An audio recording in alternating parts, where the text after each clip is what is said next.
So, hello everybody, this is Krunal Nayak, your host from My Australian Journey. And today we have a special guest who is a designer, who is a marketing individual, and who works with a reputed organization in Australia. She came here in Australia by herself and established her life as a successful migrant. So, please welcome Miss Prachi Tyagi. Hello, Prachi, how are you today? Hi, Krunal. It's so good to be here. Thank you for having me. Thank you so much. Thank you for your precious time and joining with us to help our audience in the growth journey of their migration in Australia. So, welcome again. I'm Krunal Nayak. I'm the host and a registered migration agent. And in today's session, I will ask you about your journey, how you establish yourself, and how did you make it through, and what's your advice to the migrants who really wants to go ahead and make their life successful in Australia. So please welcome, hold tight, and let's get started. Okay, so Prachi, before we start anything else, could you please introduce yourself to our audience? What you do, where you based, and how was the overall journey in Australia going? Yeah, absolutely. So, my name is Prachi, and I came in Australia 2016 as an international student, and I studied at the University of Melbourne for 2 years, and I graduated in 2018. After which, I got my first job at Choice Hotels as a social and content coordinator, and then I moved on to IDP Education, where I'm working at the moment. I started off as the social and content coordinator there, and then quickly moved to content specialist, which was fun. So it's just been a really great journey coming here to Australia and really just finding my space. It's been really exciting, and I'm excited to share my journey with you today. Great, that's great. We are so excited to hear. So you have phenomenal career. So basically, in today's world, this in the digital world, well, when we go and see that marketing is the key here. So could you please tell us more about your role as a marketing specialist? What you do? Of course. My role initially at IDP was a social and content coordinator, which involved all things content on the website and social media channels. So that includes creating and maintaining content, at the same time, making sure that our campaigns are running well. And then as a content specialist, I think that role has evolved into including campaigns that run nationally and locally, and making sure that they're smooth. But yeah, it's just been fun. I think the most fun project at the moment that I'm working on is the IDP Real Talk podcast for international students. That's available on Spotify, Amazon, Google, iTunes, and whatnot. So it's just been a really fascinating journey sharing experiences with international students. So it's exciting to be on this platform as well with you and sharing my journey. That's great. So tell us more about this podcast. So you just mentioned that you also run a podcast, which is quite helpful for international students. So how the international students get advantage of that? Could you please tell us more about it? Absolutely. So, this podcast is called IDP Real Talk for International Students, and Hmm. it's run by international students, myself being the host. And we have guests on the podcast that are former or current international students, but also experts in the international education industry. So, I would recommend any student who's even thinking of coming to Australia to study to listen to the podcast, because we cover everything from the student thinking about coming to Australia, what they should pack, what they should think about when they're coming to Melbourne, Sydney, Perth, anywhere in Australia. And we cover really tough topics. Krunal, you might have seen in the news that we've been struggling with accommodation, for instance. So that's something that we've covered in the podcast.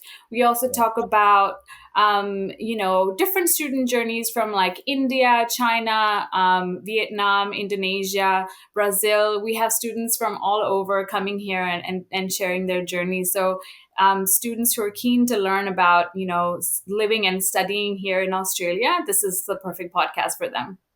Perfect. Great. Great. Great. Great.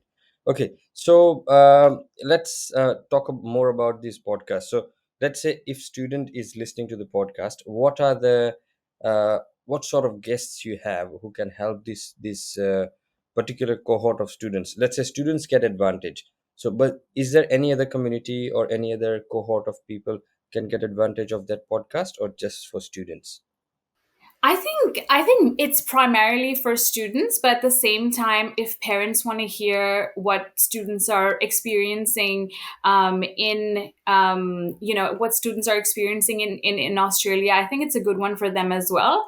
And students, these days it doesn't even matter if the students, it could be from ranging from an age of in their teens to even 40s. So students are like that's a massive target audience there itself. I feel like this podcast is definitely helpful for not just students, but also experts in the industry who want to learn about the problems and the real experiences that students are having in Australia. So it really does discuss, we do cover everything from real experiences, real cases, and that's why it's called Real Talk. That's good. Good. Excellent. Actually, see, I have listened to a few of the real talks on you posted on LinkedIn, and then I tried that. Oh, So great. but it's amazing. But still, let me ask this question. So, yes, we know that there are some problems students are facing, but being a podcaster, being talking to students and getting being a face of those problems, when you interact with the students, do you feel that it is the problems are realistic and it's there, or it just a myth? What's your opinion on that? I think every student has a different experience. I feel like that could also be because, for instance, I was a student in 2016 to 2018, and I'm talking to students right now who were either previous students before my time, during my time, but I'm also speaking to students who were studying in Australia when, the pandemic hit. So different students are facing different problems and issues, and that's what we're discussing in the podcast. And we're also making sure that current and future students who are listening to the podcast can learn from these experiences and know more about it. So that's what I love about the podcast, is that we're discussing these problems and issues, and also like the great experiences of like adapting to a new country as such as Australia. So we're covering everything real that has to do with living and studying here. Right. Okay. Hmm. So, and the problems, see, students are pretty close to my heart. So, and I respect the student community a lot. So, that's why I'm just keep asking. So, students are the heart of our economy, or the Yeah. business, we say, right? So, being international student, you've been international student. I've been studying here as well, and a lot of other kids are coming and going every year. So, with this net overseas student migration, have you seen that this recent days the overall net migration has been reduced or increased? Have you what changes you observe in there? So in the last, I would say 6 odd years, Krunal, there's been so much change that's happened, especially because of the pandemic. But so many policies you would definitely know, being a migration agent, have changed, and so many policies are in the works as well. Um, Fingers crossed that much to do with leaning towards helping international students and the migrant community out. But there's been change every year. I would say it's really not something that is stagnant. So I do like this part about being in Australia, is that there's this constant evolution of policies, and hopefully we're going towards a better future where there's more positive effects for our community. So really looking forward to that.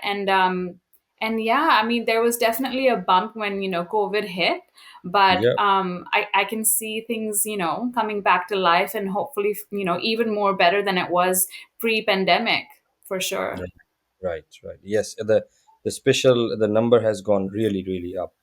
Because we have heard that a lot of agents who are education agents, I would say, complaining about this thing that because of the COVID pandemic visa and all of the visa that concessions that government has introduced during the COVID period, uh, more students onshore they do not intend to go to study visa. They're trying to apply for other visas like COVID visa, and that's why a lot of educational institution lost the students, a number of students significantly, and to fill the gap they need to bring those.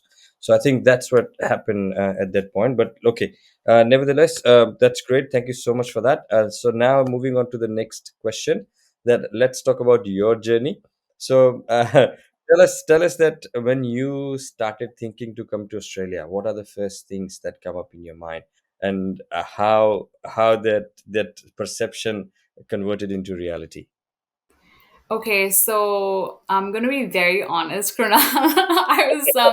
I was sitting in my home in New Delhi, and I was watching TV, and there's this Tourism Australia ad that popped up, and I saw like kangaroos hopping on a beach, and I was like, oh my god, that looks amazing. That would be a really cool place to visit for sure. And Yes. I think it just that was the that was just the start of it. But I always did want to pursue a higher education in communications after my stint at a startup. I really fell in love with marketing, and I think what I was looking for when I got in touch with IDP, funnily enough, in New Delhi, was that I was looking for a marketing communications course in Melbourne. And it just happened to be University of Melbourne, and that was the only university that I applied to. So that's the journey, and I mean, the rest is history. I got through, and I was really excited. And The idea wasn't actually to stay back here. So the idea was to study and then go back to New Delhi. But but yeah, things just, I mean, just changed over the years, and I met my husband here. So yeah, I still remember when I had applied to come to Melbourne, I had not even looked at what the weather was like here. So I still Oh, remember my nanny asking me, how are you going to manage? You don't even like know anybody there. You don't really know anyone. And you're going to be alone there. And I'm like, oh my god, I didn't even think about that. But like but then here we are, and honestly, I wish I had checked the weather for Melbourne, because then I would be like prepared for the cold. But yeah, that's the only thing that I wasn't prepared for. But I had one friend who was my school friend, who's still an amazing friend of mine, Abhimanyu, and he was such a support. I think it's so incredibly important to have any sort of support when you go to a new place, a new country, and thankfully I had that. no, that's great. That's really important. I want to talk about it. Okay, so let's say you're saying to me that you watch Tourism Australia ad and you have decided to come to Australia, being a cool place and temporary studying here. Okay, so but you don't know anyone in Australia, right? No, I didn't. No, Okay, except for so one friend that I had who was studying here right, as well. friend, Yeah. but there is no support system, nothing. No, no, No, no, no, you never been to Australia. So, no. no. Wow. Okay. So how? How? Tell me that. Okay. So is okay, and the struggles and everything we'll talk about later. But tell me first that how you prepare yourself and mentally that okay, what I'm gonna do when I'm gonna go there, what will be my first step, how will I will find accommodation, how will I'll find the job, how I will find my education provider and all that. So education provider, Yeah. yes, you have already decided. So tell me those steps just in case if someone out there who wants to do that, who wants to be an expat. Um, I think that's the best question that you could ask, Ronald, because I think that's what any student would want to know who's like keen to travel and to any place, not just Australia, to study. I would really say mindset is a big part of moving abroad and studying abroad and living abroad and adapting to new places, new culture, and really just making it your own. So I would have to give my dad credit for giving me that, the thing in my mind about like pursuing my master's degree, and making sure that I do that. I think more than anything, he was the one to push me and support me, and make sure that I was thinking about my master's degree, even though I had a whole life in New Delhi. I had my job. I was living such a nice, stable life there. But he was always encouraging me to think big, and think beyond just what I was doing. So he really pushed me, and I think it was a subconscious thing as well, because he's always given all three of us, myself and my siblings, that mindset. So having that mindset of like achieving something that will provide you with opportunities, and it's not something that you have to do. I think it's just good to have those opportunities.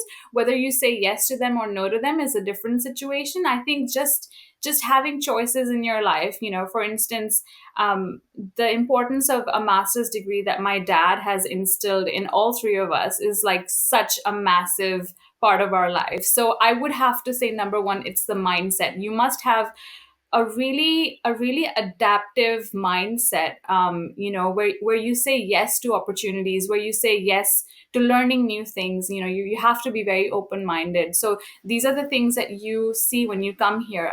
Some people might not enjoy the process. It is very uncomfortable. All the magic happens outside your comfort zone. That's take that to heart when you're like studying abroad. So I think a mindset is, I can just go on talking about this forever, but that's the main thing, Krunal. What a student should look at coming here. So yes, I did. My accommodation wasn't sorted. Only my university was there. I didn't even know how to start with assignments. I didn't know how to reference and all that stuff. And I didn't even think about it, Krunal. Honestly, it was one day at a time. It was like, okay, let's get there and let's see, let's meet Abhimanyu, let's get a SIM card, let's get my TFN in sorted, let's get a bank account. So it all really happened day by day, one day at a time. You don't necessarily have to have everything in order, but just say yes to the experience, and just learn from it. I think that's the main thing. So you're saying that don't wait for the perfect date for the things to happen. It just happens, and just keep doing whatever happens, right? Exactly, exactly. That's If that's you're waiting that's for really things to yeah. really good. It's really good. See, per if we are trying to fix a perfect day for something, that might never happen. Perfect. There is no perfect day in life. So yes, we if we get started at some point, and it will, and we can try to make it perfect. And yes, there you go. You are there, and a living example in front of us. So Prachi, tell us about the challenges you have to face when you first arrived. You're saying that you just said that everything's happened day by day and everything progressively happened, but has any day or any such points where you are in Australia faced down or faced some experiences which is not not should not happen to someone, or someone shouldn't face that? Do you mind discussing those with us, please? Absolutely, Krunal, and I think everybody should know this. There's not just like butterflies and flowers when you come and study abroad. Everybody faces challenges, and I'm no different. So I can think of a few things for sure. Number one was accommodation again for me. Like that was a big. I did end up finding accommodation, but I also happened to stumble upon like this scam that happened about like subletting an apartment, and then basically lost quite some money in that process. So I would really urge students to look at what they're signing when they're signing a lease document. Just make sure that you know what you're doing in that sense. So that's definitely something that I would flag for them. But at the same time, just like any other place in the world, there are scams that happen here. You'll receive random messages, text messages, or calls that will try and scare you that, we're calling from the, tax Home department or affairs. some sort of, Home affairs. yeah, some home affairs, your visa is in jeopardy and all of that. But I would definitely, just stay wary, and if you have any concerns, just look up online, and talk to your friends. Don't click on any links, whether that's an email or an SMS, or don't answer any robotic phone calls that you might get. But definitely flagging that with them for sure. um yeah, I think you should keep talking to your support system here in Australia, and just keep learning, because even the scammers are getting very clever with as time passes. True, absolutely true. Great. Thank you for this valuable advice, Prachi. It helped a lot of other students and migrants who are trying to get into Australia, and it's valuable. And I'm honestly about it. Okay, so these are the steps, guys, that you have to take in order to prepare yourself to come to Australia. So let's say after coming to Australia, you have to be careful. You have to be vigilant. You have to be, especially with your visas, your documentation, your study, your course provider. What else, Prachi, you would like to add that when the person is in Australia, whether on a student visa or any other visa, what are the things as a migrant they have to be mindful about? Um, Krunal, small things like, I'd start with like, don't carry your passport everywhere. Now that you mentioned important documents, I would say, apply for an ID at the Australian Post, because that's definitely an important one as well. Yeah, make sure that you comply with all of your visa rules for sure. Um, and then I would say just make sure that I mean, this is tax time, so make sure that you file your taxes. But yeah, just enjoy life. I think anyone who comes to Australia will see that it's all about nature here, it's all about keeping fit. And more than anything, it's a multicultural place where, there is no tolerance for people who are not in love with the idea of people from different communities living together. So that's what Australia is all about.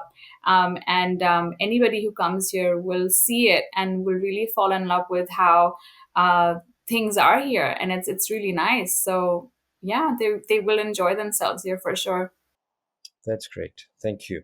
All right, so let's talk about yourself now. Now we talk about Prachi, okay?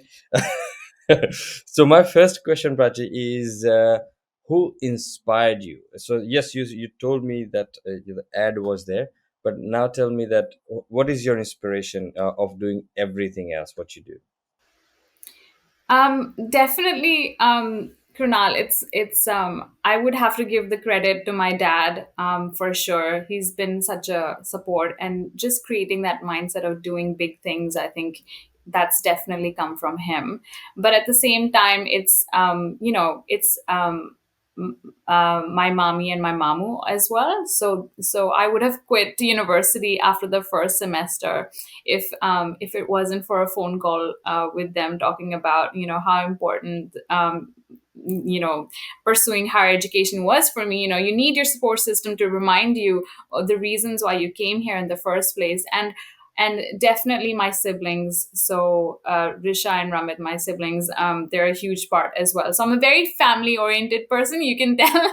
But like, you need your support system, and you need them to stay with you Around. and to support you. Yeah. So has any of your family members visited Australia so far? Well, thankfully, Kranal, I'm so glad that you asked that. But my brother has actually moved here, so I'm not alone Oh, anymore. So great, I great. have my husband, and I have my husband's family, but I also have my brother here now, and my sister and my dad are based in the US. So Okay. it's half and half now. So it's balanced out, which is fine. That's excellent. Yeah. But still, you have someone here, and now your family is growing. So yeah, it's good to know that. Okay, so tell me something about what you love about Australia. What is the your most favorite things, and what you suggest other people about those things, like why they are your favorites. Oh my God, I have so many favorites, Krunal. Being from, I would say being from Melbourne now, I would have to say the coffee. Like, literally Yes, fell in love with can't coffee. avoid, can't avoid. No, um It's yeah, fell in love with coffee, can't live without it. That's my favorite for sure. And then just nature, like it's just beautiful. You enjoy every day, and it's just so gorgeous here. You don't even have to go very far away from Melbourne to see the natural beauty. It's really, it's everywhere. And I love the fitness lifestyle here as well. I think people are very motivated to stay fit and stay healthy, which is such a motivation in itself. I think people will definitely fall in love with the lifestyle that Melbourne sort of pushes you towards having. So there's so many things to love about it, and there's so much to see across Australia. I haven't really seen a huge part of it. Haven't seen Perth, haven't seen Brisbane, but there's just so much to see. And Tasmania is another one. There's just so much to see. I'm so excited. Yeah. So you saying that you just arrived in Melbourne and made Melbourne your home, or you been to any other cities?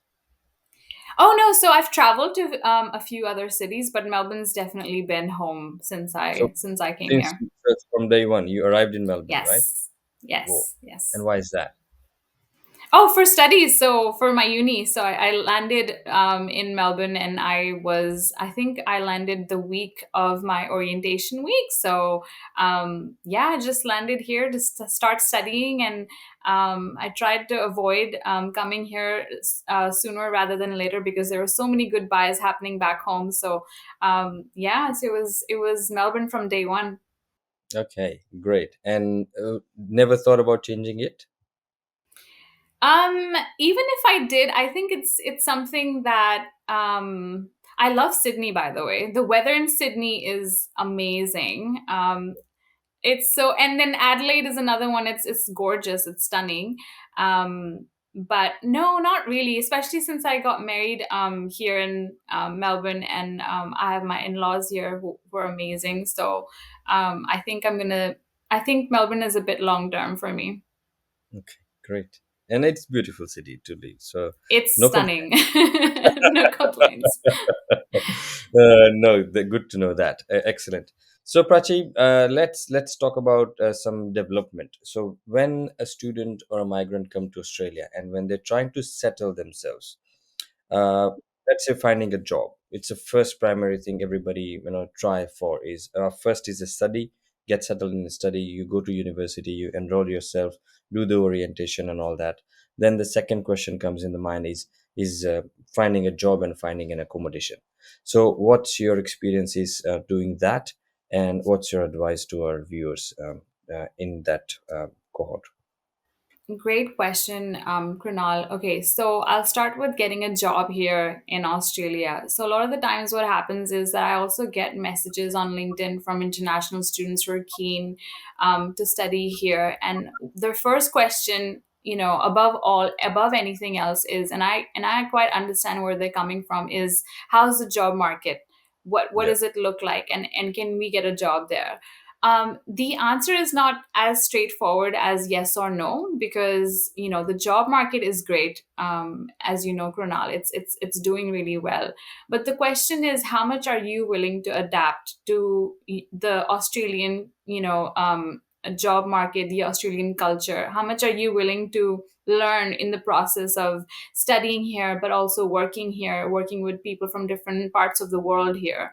So there's a lot that happens. It's not as simple as graduating, getting a degree, and then getting a job. There's a lot of things, a lot of nuances that you pick up along the way. So for anybody who's really keen to know what's the job market like, will I get a job here in Australia, the short answer is yes, you can, but you need to be able to be someone who's open minded and adaptive in nature to be able to get a job here. So by that, I mean, to put it in this way, when you land in Australia and you started studying here, from day one you can start networking, and from day one you can start building your personal brand online. And when I say that, is like you need to be more wary of your online presence. So and I'm looking at LinkedIn, and I'm talking about LinkedIn at this point. A lot of the students that I've met here don't have a LinkedIn profile, and off the bat I say that that's the number one thing that you need to be able to showcase your achievements, showcase what you're studying, showcase what your assignments look like, showcase what your interests are, and that's where recruiters live. So LinkedIn is a great platform to kind of start growing your online presence, and making sure that your network, and you keep adding people who you meet along the way, that your network is aware of what you're up to and what your interests are. And it is so important, Kronal, when you come here in Australia, you need to be able to not only study full time, but also be sure to get a volunteer position, or an internship or a part-time job, or you could do multiple at the same time. It's so important to be able to balance that. Because at the end of the day, I'm not going to sugarcoat it, it's like local experience matters so much here.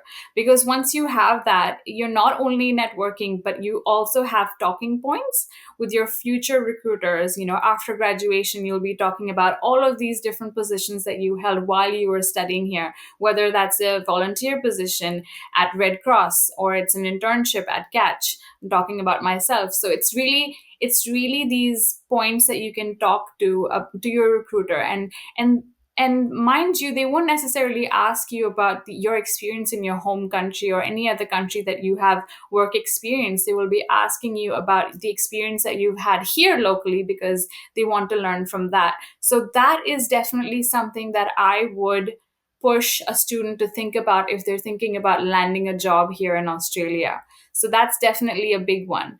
um, Talking about accommodations, I've definitely had my bumps along the way, but for accommodation, I would say, having a good set of friends, because you could definitely depend on them, or even end up living with them at some point, at some semester, and when you're studying in university, and that's how you'll grow to learn about accommodation options, whether that's you want to stay in a share house, whether you want to rent a place, whether you want to stay with at your university. So there's so many things that will be different for each student, and they will choose accordingly. So you will learn about accommodation just by knowing a lot of people, and making sure that you are there for them and they're there for you. So it's really a two-way street when it comes to that.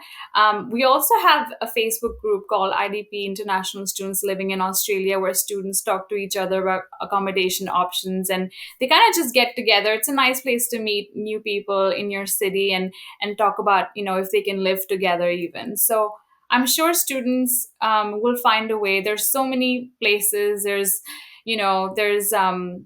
just so much that choice out there, and I know that there's an accommodation crisis right now, so even more reason for students to rely on their friends at uni, and their support system here in Melbourne or any city. Great. Thank you. Excellent answer. And it's really helpful for those who really want to kickstart their career. As you advise that firstly they have to start with volunteering or internships or something that boost their career a little bit, and then they can roll make the milestones. Okay. I mentioned that LinkedIn profile. So those who are not having a LinkedIn profile, they have to at least go and check Prachi's profile. She has created it so well, and I appreciate that. So yes, it is a great example how your LinkedIn profile should look like, and how you present yourself as a personal brand. So Prachi, could you please tell us more about this personal branding? People might not aware of that word, or maybe aware but not aware at that sense. So, and being a marketing person, could you please focus on that a little bit? Definitely. So, personal branding is something that's really close to my heart. It's basically creating opportunities for yourself by creating your online presence. And I have learned over the years to, everybody's personal brand evolves over time. So, you'll see that my LinkedIn profile looked so much different, a few years ago, and it looks so different now. I think you learn and evolve along the way. So, personal branding is basically, we all know about brands. We know about Gucci, Prada. We know all about brands, and these are companies. And basically, what we know about these brands are their reputation, right? These brands are trustworthy. They have a good reputation, and that's, at a personal individual level, it's personal branding. So, at an individual level, my reputation and how trustworthy I am at my workplace, that is what personal branding is. And it really comes down to reputation at the end of the day, and you'll see that in someone's online presence. So to really work on your online presence, it's definitely starting from the point of auditing, making sure that the stuff that people can see online, whether it's your Facebook even, is okay for a workplace, I would say. So, you can audit your Instagram handle, your Facebook, your website, your LinkedIn profile. Make sure that it is something that doesn't flag something for a recruiter. So, starting with the auditing of your online presence, the second thing would be making sure that you connect with people that you meet at university, or at your workplace. That's a great way to build your network. And that's also that's another way to make sure that you know what they are up to in their news feed. You'll see all the things that they interact with and what's happening in your industry. So I'll give you an example. Please.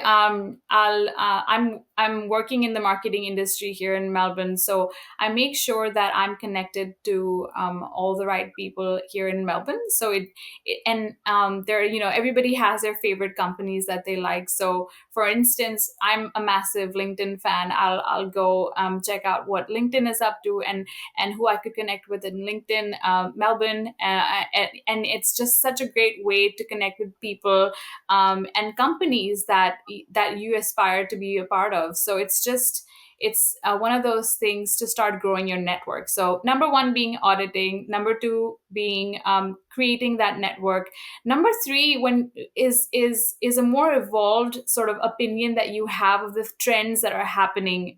So you'll see, for instance, so many people talking about AI on LinkedIn at the moment, which is so cool. It's a really cool space to be at the moment, and learn, because we're learning as we go. AI is such a new product that everybody's so keen to learn about.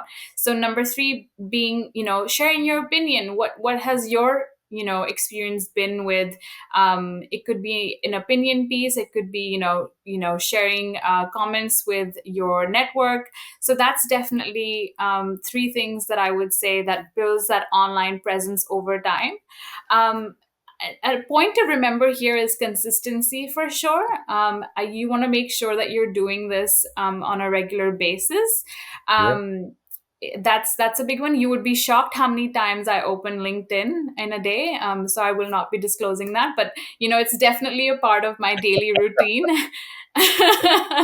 So it's a fun space to be in. I enjoy it, and I think people will start realizing how important it is, because your recruiters here will be looking at your LinkedIn profile. If you apply on Seek, Indeed, you apply anywhere, people will end up looking at your LinkedIn profile regardless. So why not work on your LinkedIn profile and make sure that it's a professional profile where recruiters look at your profile and are interested in hiring you?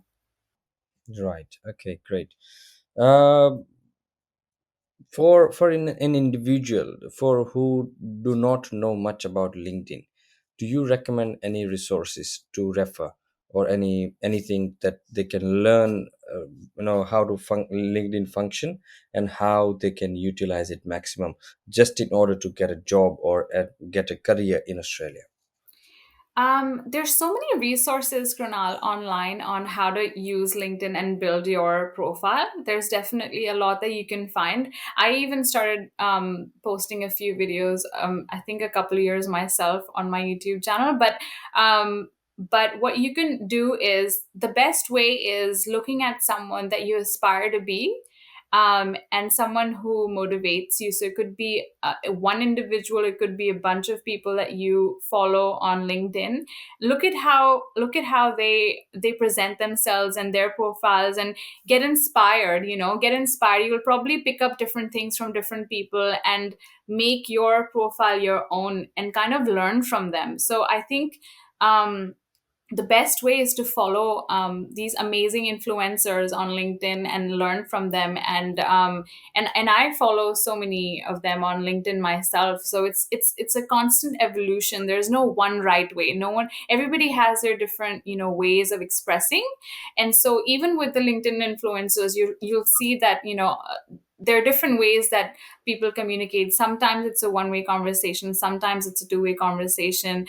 Sometimes it's a poll, sometimes it's sharing something that's a trend that's happening in their city, or there's so many ways of doing that. So I would definitely suggest looking at individuals that inspire you and that you want to be like, and keep following them and keep learning, because it's always going to be changing. There's no one right way. Right. No, I understand. Yes. So, and great, excellent. Very insightful. The thing you just said, I need to rethink about it, about myself as well. So it's so great. Okay, so when I go back to the personal branding again. So when there someone who's trying to establish their personal brand using LinkedIn and all other resources available, so when they should realize, or they should start working on their individual brand building. Let's say someone who just arrived, and should they start doing that from day one, or when once they get into the actual job market, they get first, they get few jobs, build their LinkedIn profile, and then start their personal branding? What should be the right way? That's a great question, Krunal, because the answer to that is day one. Because branding of any sort, whether that's an individual or a company, takes time. So it grows over time, and that's the same thing that will happen to the individual. So day one, you've arrived here in Australia. You'll enter that you're studying at the University of Melbourne, or anywhere, and you'll start connecting with your peers on LinkedIn. That's what's going to happen day one, or week one, or week two, and it'll start from that. I would even go as far as to publish assignments after they've been graded, so that my and obviously edit them, just to make sure that um, people in my network know what I'm working on, or what I've worked on in that semester. So it could be a paper on Starbucks and the evolution of Starbucks here in Australia. Something as simple as that. That's something that my marketing community will be happy to read about, or would be interested to read about. So that's just an example, but I would definitely say day one is when you start building that brand, because it is going to take time. There is no one day you sit on your laptop and create your profile and that's it. That's definitely not how it works. You'll be very disheartened by how little engagement you'll have on any post that you post, because it has to be consistent. That connection with your audience has to be coming at a consistent pace. It's not going to be like, okay, one day you have 100 connections on LinkedIn, and then you post something and then you're expecting 100 likes on your post. That's not how it's going to happen. So, yes, I'm just going back to my question that, if, let's say, YouTube channels. So, a lot of youngsters are getting into YouTube channel these days, and it is a good market where people can grow their brand, personal brand, or their products. So, what's your suggestion? Like when someone's starting out a new YouTube channel, what's your tips for them? Um, I would definitely say consistency again, Krunal, is such a big one, which is what I've lacked, by the way. So my YouTube channel was a little project that I started COVID times, Hmm. and it's just been something that's out there, but obviously I haven't like followed through on a regular basis. But anybody starting with any platform, for that matter, I would say consistency is such a big one, because if you're not consistent, that kind of engagement falls off so quickly, and it's hard to maintain um, any sort of interaction with your audiences. So for anybody starting a new YouTube channel, or even starting to work on their LinkedIn profile, the advice would be the same, which is consistency and making sure that you spend time on it. Definitely. Good. Good. And I have seen like a lot of people are some people prefer individual preference. Someone like TikTok, someone like Instagram and LinkedIn and all that. People are everywhere, and yes, the channel. So online market itself is going drastically changing and all that. So as a Yeah. marketer, what you feel that how this would be, like, even I'm old. I'm not considering myself young anymore, and I'm scrolling. And okay, when I'm scrolling, I keep scrolling. Like, you waste your couple of hours, and easily, it's very easy to waste your time on using social media and all that. So what's your opinion on that? So do you feel the same? And how we save ourselves from wasting time on those things like social media? Oh my God, Krunal. Definitely asking the wrong person. I agree. Like, I agree. Like, it is so hard to stay away from your phone these days. And honestly, it's such a byproduct of my job. It's so hard to stay online onto things, work in social media, work in, this digital space, and sort of block that out after, after your work is done, after 5 o'clock. It's just so hard to detach from that. So I can imagine how hard it is for marketers in general, but also at the same time, these platforms are evolving in such a way, so that they are able to take as much as time of yours as possible. So the algorithm itself is working really hard to grab your attention, and have your attention for as long as possible. Doesn't matter which platform it is, but that's how they're evolving. I Yeah. think we're all struggling with it, to be honest. I don't see a demographic that's not, Not struggling with it. It's all ages, really, from like, children to just anybody, 60-year-olds, any everybody. any Yeah. Everybody is struggling with this at the moment, and I think it has a lot to do with how quickly technology has evolved and integrated with our daily lives. um, I think we will all learn together the benefits, but also the disadvantages that it brings to our lives. And I think we're all struggling with it at the moment. But definitely, I mean, setting rules for yourself, I think, is a good one. Just, keeping your phone away for a few hours a day will definitely help get that habit out. But yeah, being a marketer, it's even more tough, because this is like something that I do for a living, being on my phone. So it is tough. Do you reckon that like back home, that will be not food fasting, but there'll be a digital fasting will be Yeah. encouraged, like at least one day Absolutely. Absolutely. Absolutely. I think I do that with my family. So my family, they're very enthusiastic wildlifers back home in Delhi. So what we do is we go on these digital detoxes. So our Yeah. digital detoxes are very close to our hearts. We actually go away to the jungle for a few days, and there's no connection there whatsoever. So it's the most fun you can have as a Yeah. family, creating memories. And you have no connection. There's no internet, there's barely any connection, any network to make phone calls. So that is something that we enjoy thoroughly. Hmm. And that is needed actually. So excellent, you're doing great. And Everybody should start doing it, because this is dragging, and especially with this AI. AI is coming in the picture. Yes, Algorithms are, before it was designed, but now it's AI generated, and it's so adaptive. It's so it adaptive. is. So It is. yeah.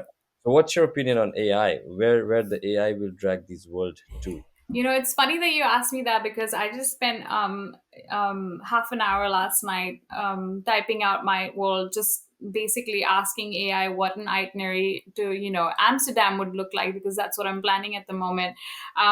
And AI is so new to us, Krunal. I feel like we don't even know what it's capable of. And I know that the companies themselves that have brought on AI are scared of what it's capable of. There's definitely, there's such a limitation on the policies right now that can regulate AI. So that's another scary thing. It's just something that we will be seeing a lot of changes coming in the next few years for sure, because this is something so new. It is absolutely something that could go wrong. I heard the CEO of OpenAI talk about how the AI itself is something that, if something does go wrong, it's basically not liable. It is something that's learning how to adapt to our prompts and everything. But that's the thing. It's like Facebook, for instance. So many good things have happened because of a social platform like LinkedIn, but there's so many bad things that have happened as well. So that regulation is needed so much in the world of whether it's social media or AI technology in general. And I think we will be looking at creating policies that regulate the use of AI, and how much of AI can integrate with our lives. I think we will see some changes come through in the next few years, but at the same time, I'm really optimistic. So I'm really optimistic on how it'll make our lives easier. It's something to be cautious about, but at the same time, it's exciting to have that new technology. Okay. I'll ask you this. I ask everybody when I talk about AI. I ask everyone this question: what is your wildest fantasy about AI? Like, okay, one day AI will do that. So what you can think of the max? I would love, okay, I just thought of this right now since you asked me. I would love if AI could give birth to human beings, and that would be great. I think that will give women more time to do other Easy, things, and then easy, that would be amazing. easy, easy, pretty easy for AI. It's like, yes, yeah, it's already happening. Couple of my work colleagues, they have done the surrogacy and all that, and using embryo. What the technology call? I forgot the name, but yes, it's already happening. So not too far, not too far. Okay, so I yes, and it is.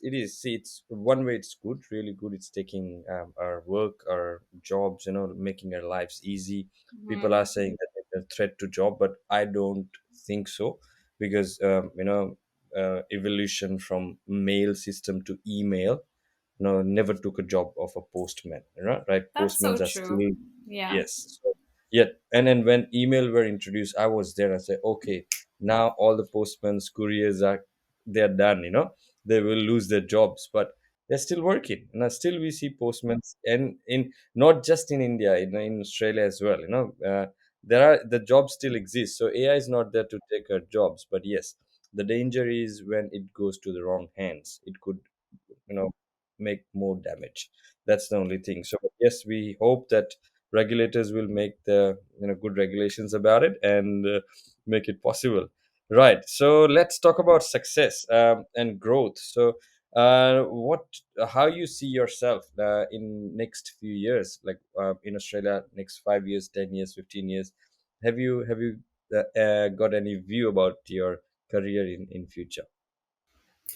Well, as a marketer, Krunal, the landscape itself is changing so much. So it's hard to say what I'll be doing in 15 years. But I definitely see myself growing in the content space. So whether that's websites or social media channels, or it's basically a content strategy for international students that are coming into Australia, and what that nurture journey looks like from the time that they arrive to the point where they get a job after they graduate. So content is something that's really fun to work in, because there's so many different forms of content out there now, and can really be a part of someone's journey in that way. So that's definitely something that I'm passionate about. And I'm also really keen to support students in that sense. So I feel like I'm in the right job. So that's definitely something I see myself doing. Either way, it's helping and supporting international students who are coming here in Australia. I think that's a huge part of what I do, and what I'm passionate about. Great. And that's a satisfaction I get, personally when Yes. I help someone. Oh my God, I feel so good. So that's drive for me, maybe for you as well. But yes, when you mention international students, that's the motive behind this. I do all these podcasts and my live sessions and everything. Just I don't charge That's so anything. amazing. Yes, but I love helping international student community. So yes, pretty close to my heart. Because I've been student for a while, so yeah, I know how it feels. And especially So when you good. are going upwards, it's great. But when you're going downwards, you have Yes. other things Mm. and a lot of responsibilities. Then yes, it's pretty Yeah. hard for students. But yes, okay. Moving on to next question about growth. So someone in Australia, let's say if they came here as an international student, they settled here, they finished their studies, they achieved their residency here, and after being a resident or citizen, what are the ways to grow their career? As in the space, whatever this space are, but how they can grow their career eventually, and reaching to the top. What you that's what you're doing. What's your roadmap basically of success? So well,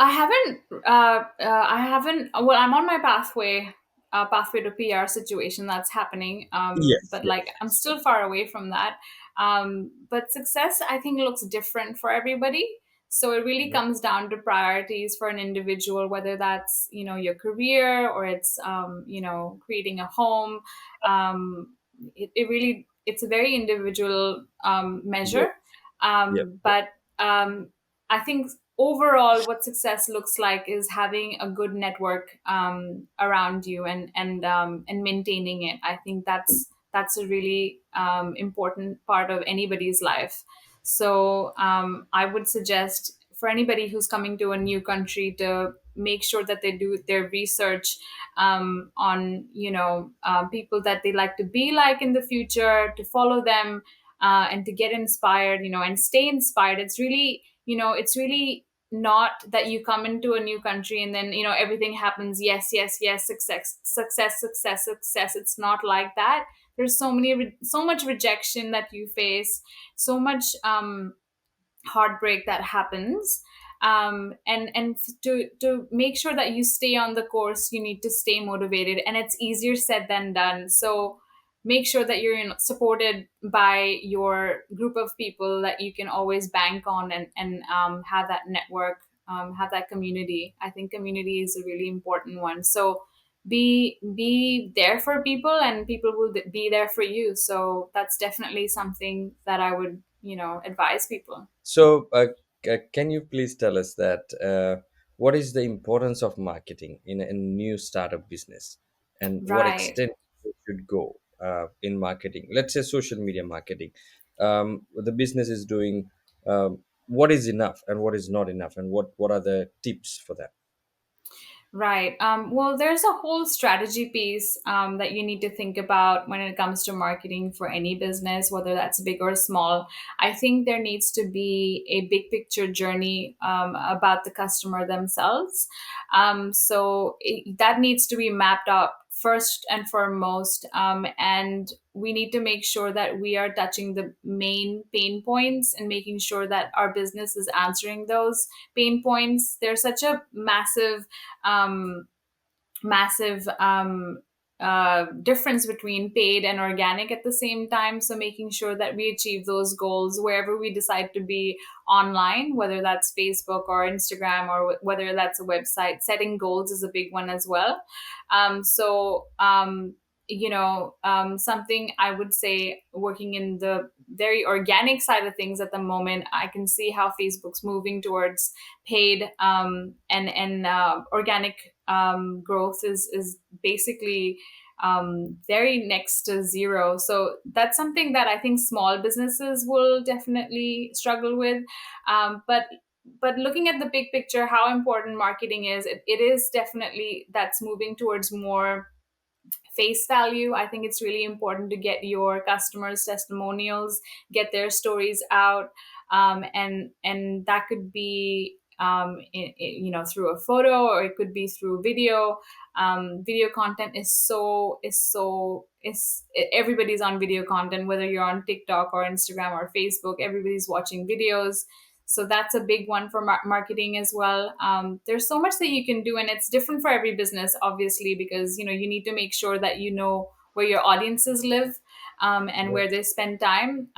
But definitely having a look at their journey throughout, for instance, buying something or using a product or using a service, making sure that you go back to the customer and address those pain points and make sure that you have that stickiness with your content as well. So it's, yeah, there's so much that you can do from a marketing perspective. Good. This marketing. I've just watched a documentary on Netflix about the social media and the adversaries. So, do you really believe or feel that social media has the power to manipulate your thinking? Okay, now this is a controversial topic, Krunal. Um, it is so obvious that social media has manipulated people, and it's really sad to see this. But people need to understand what social media is trying, well, not all social media, but certain platforms are trying to achieve, and that is stickiness, what I just mentioned. And when I say stickiness, they want your attention and they want to keep you on their platform. That's their main goal. Their main goal is to make money. That's their main goal. And how do they make money? They make money by you spending more time on their platform. That's how they make money. And they Hmm. don't really, I think that's where the lines are blurry for these platforms, because they don't have any regulation on what they need to do to get your attention. So we all know that hate is a very powerful thing, and more than good reviews, you get bad reviews. Why? Because when you have a bad experience, you write it down immediately, because that anger, that hate, that whatever negative experience drives you to write that. But when you're in a Yeah. good mood, you're like, a good review is harder to get than a bad review is so easy, right? So Hmm. that's just an example.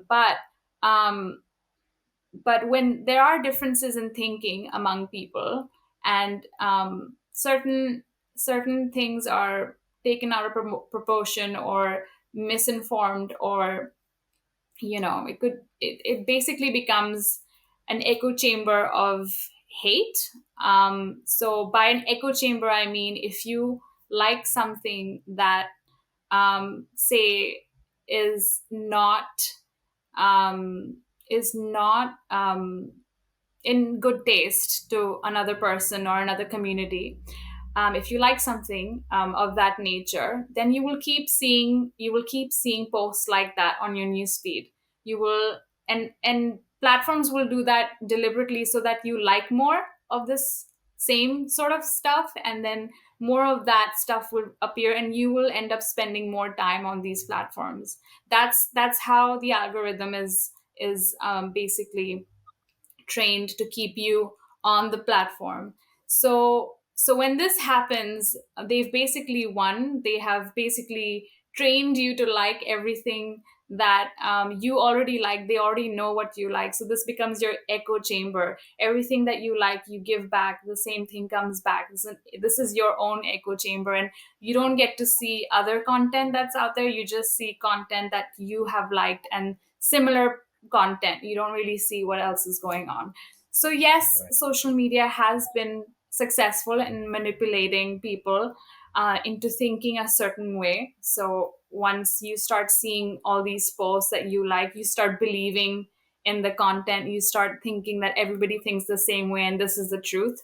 I think people need to be aware of the algorithm and its aim, and not fall for it. I think there needs to be that education piece that has to come with these platforms as well.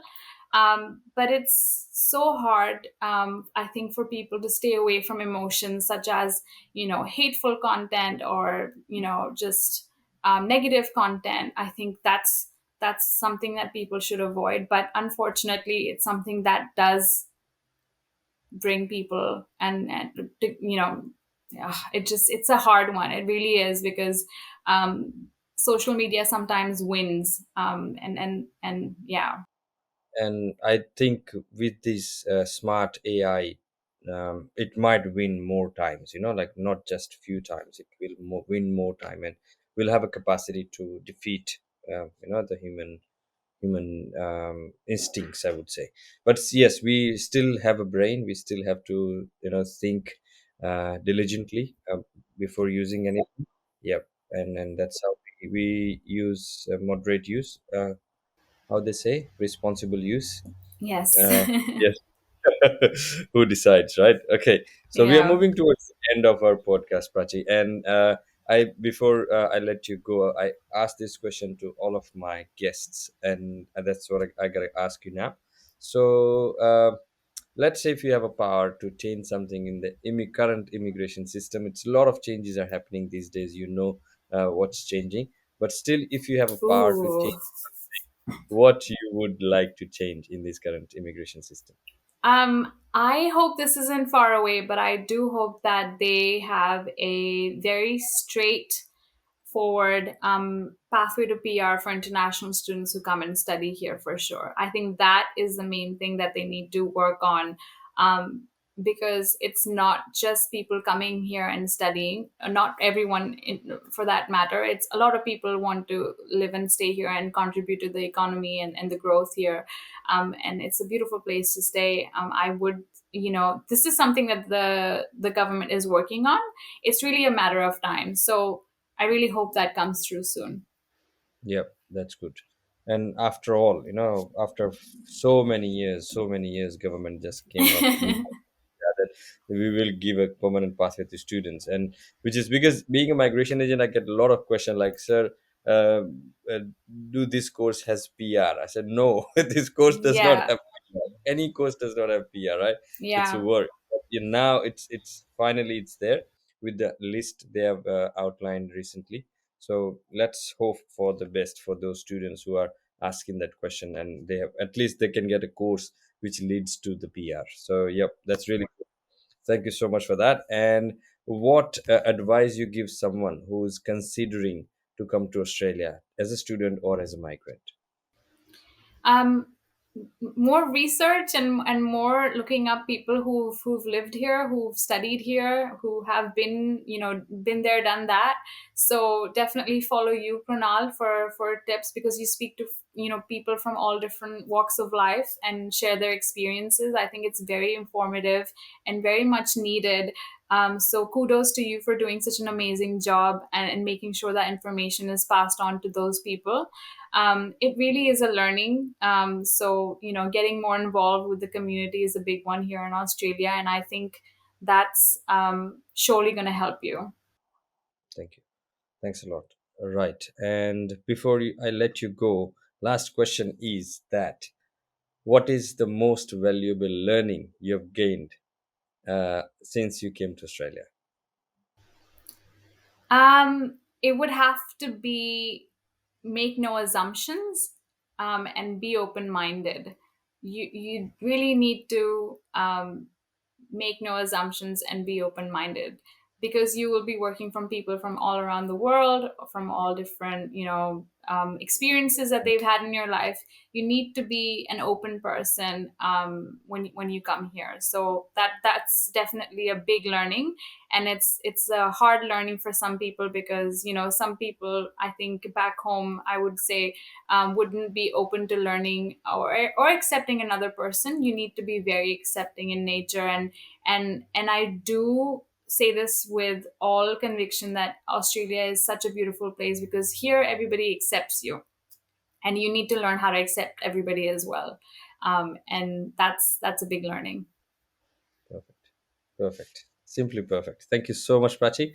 It was pleasure talking to you today, and thank you once again for having time for us, for our audience, for our channel, and everything. Please keep up doing the good work you're doing. You're doing amazing, and you're helping especially the international student community, which is, as I said, very close to my heart. And I cannot thank you enough for doing this task. Thank you. Oh, thank you, Krunal. Thanks for having me. It was great. Same here. Thanks a lot, Prachi. Thank you.